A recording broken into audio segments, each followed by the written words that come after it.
Ma, sige. Teka lang, Crystal. Teka, babalikan na lang kita. Salamat, ha. Ma, yung tuition ko. Di ba pala nababayaran ni Daddy yung tuition ko, Ma? Akala ko ba inaayos niyo? Ma, kinausap ako ng teacher ko regarding about it. Nakakahiya. Akala ko ba inaayos mo na, Ma? Ha?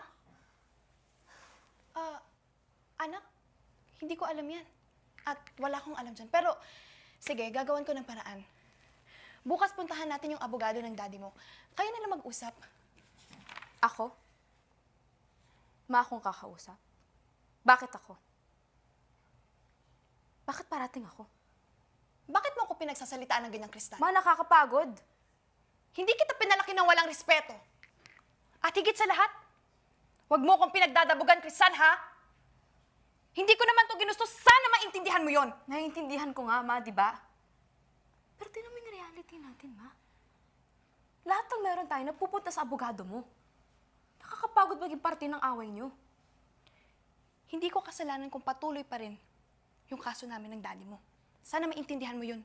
At hindi ko ginusto na nasasaktan kayo. Dahil kung iisipin mo, mas nasasaktan ako, anak. Sana maisip mo din yun. Mamang bata ko pa para sa ganito, oh. Naisip niyo ba yun, Ma? Ma, look at me. Ma, I'm your daughter.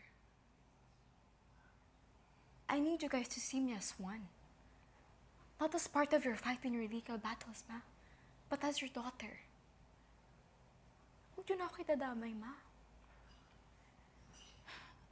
Anak, onting tiis na lang. Aayusin ko to. Aayusin ni Mama, promise. Ayusin ang ano, Ma? Wala na. Sira na. Matagal nang sira pamilya natin, Ma. Anak, I'm sorry. Patawarin mo si Mama.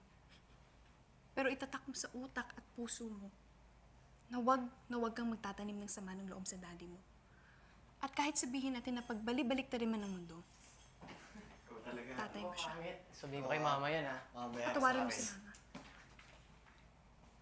Oh, nangyari dito, Ma? Uuwi muna ako ng Samar. Ha? May asikasuhin lang ako. Bakit? Uuwi tayo? Kasama si ate? Hindi, nak. Sa ngayon, tayong dalawa muna magkasama. Bakit, Ma? Okay lang, Chang. Uuwi si ate. Bibisita ako.